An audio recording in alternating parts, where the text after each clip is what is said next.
One thing I was going to bring up to you, which I just remembered now, is you know on the song "For the Summer," me and JJ. I know. Oh, right. Yeah. So you commented on that video, right? And you said, it's For the Summer. The song's called For the Summer. We released it in like November or something like that. And you made a comment saying, For the Summer releases it in November, right? But the crazy part is, I didn't know it was you, because when you first posted it, it was just another comment. Right. And then now I go back on that video, and that was you. And then like 5 years later, I find out that you're the person who made that comment. Did you see that comment? Did that comment did you go like, grr? I told you, JJ, we shouldn't have released it this time. I told you. No, I completely forgot about that comment, but that does sound like something I'd comment. No, so. Yeah. But the reason I bring it up is because I do remember that comment. When I first posted the video, I was like... So now I'm like, that was James Marriott. That was mental. Yeah. It's because we had the song and then the label was going to release it for us, and then it all fell through and it didn't happen. So we were like, oh fuck it, let's release it ourselves. Labels are the worst. It was late, yeah. But I want to bring that up because it's always so funny. I completely forgot. There's like I remember when there's something about getting a comment which gets a lot of likes, which is always a bit fun. Yeah. I always like the probably like the earliest connection I have to kind of you lot was. Do you remember? Were you the one who filmed this video? I think it was like. It was JJ's birthday, and he went to visit like a fan's house that sent him a letter.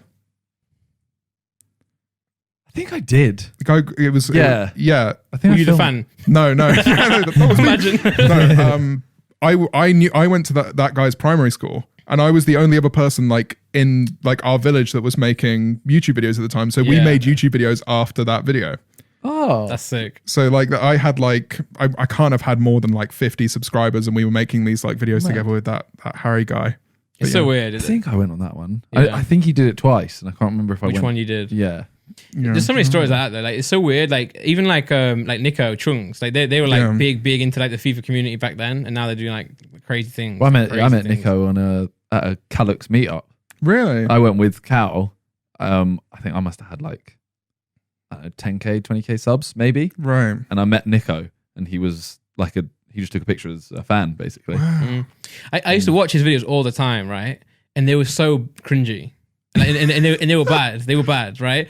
And I used to, but I was always like drawn to them. So he must have been doing something right, because they were. I think they were entertaining. Yeah. But they were very, like, it's the type of video that you make where you don't want your friends or family to find out ever. That's the type of stuff he was doing. Is like wearing like wigs. He's like doing silly voices and stuff.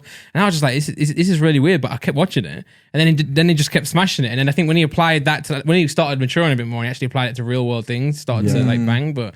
It's so funny in Chunks as well, like the old like Mandem groups they used to do. Yeah, smashing it.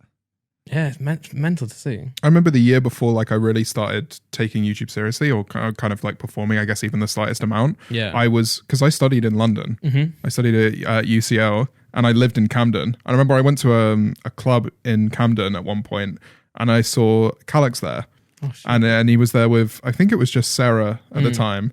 And I was like, oh my god, like this was like the one that really like this was my second year in London, but I'd barely like seen any like at that time famous people, right?